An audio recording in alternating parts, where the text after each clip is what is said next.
Yes, well, all these people are here for us, for this night, this special night. I love you too, man. I love you too. You know what?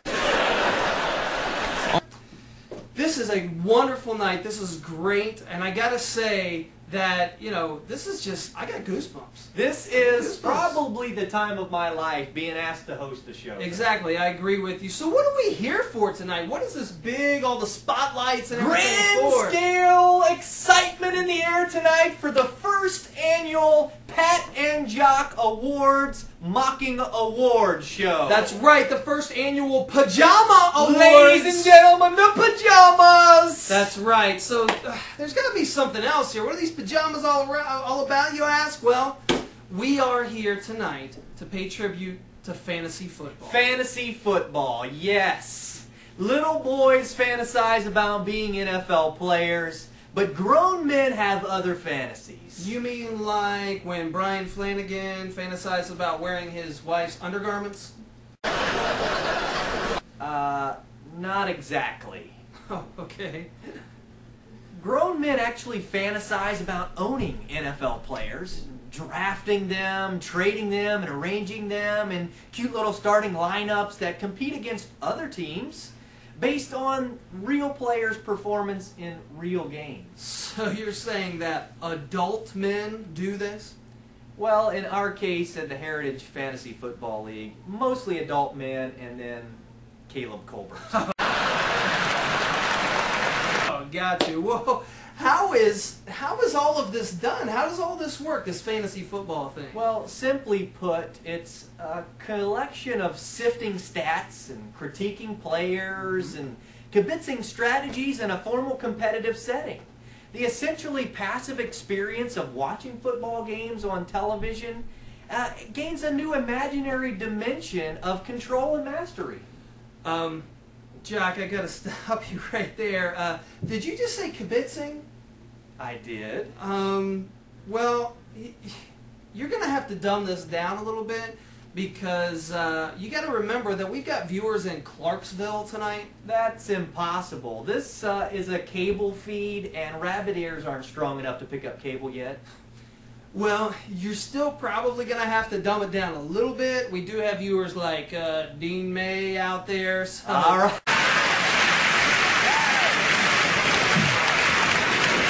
Remember that. Well, with that said, I need to make it simple. And so fantasy football is simply football fandom on steroids. Ah, on steroids. So is that why Steve Kraft has such a big head? Or, oh, no, that's also why Danny Marsh is always angry and getting into fights with 7-year-olds, making them cry, threatening to fight their moms. Or, no, of course, the steroid part. Is that why Scott Williams has such trouble with his back knee? Is that?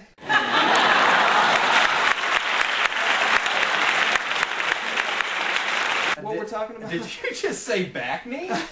I did say back knee. I heard the guys at the firehouse use a loofah to scrub that off for him. So is that what this is all about? Well, it's more all about championships.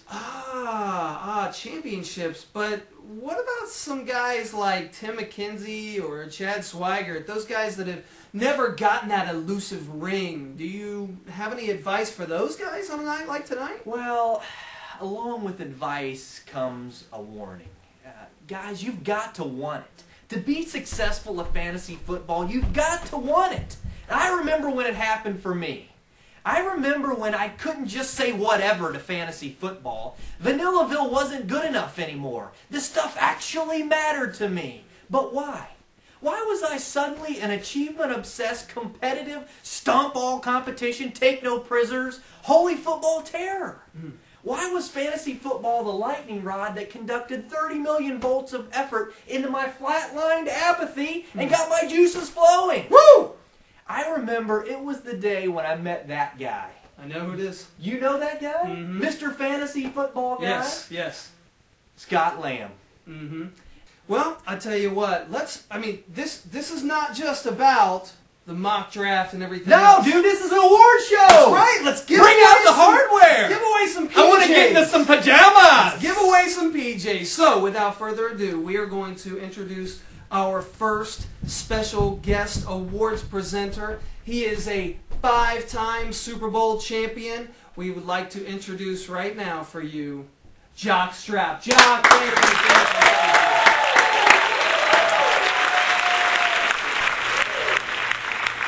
Thank you. Oh, man, it is great to be here. I'm privileged to be the first presenter of the evening.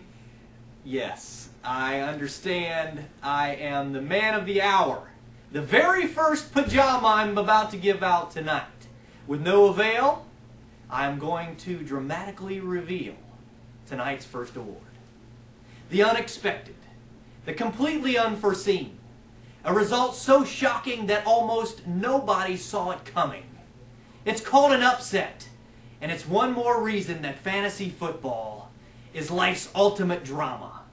Without further ado, here are the nominations for this year's New York Giants Award for Best Upset. D. Mays and his powerful tanks, leading a charge and beating the powerful Laminators in last year's Golden Buckeye Division. Chad Swaggart, upset that CVS ran out of Nair hair removal right before his vacation to Myrtle Beach. And last, the 7-year-old third baseman for the Coach Pitch Reds for beating Danny Marsh in a verbal chess match. And tonight's winner for the New York Giants Award for Best Upset, I'm so excited I can't stop shaking, is Johnny, the third baseman for the Cincinnati Coach Pitch Reds of the Warren County Little League. Johnny, unfortunately, can't be with us tonight at his advice of a psychiatrist. He is receiving counseling for a certain incident that happened during the baseball season this year, and so I will be receiving this award on his behalf, and I assure you he will cherish this. Thanks.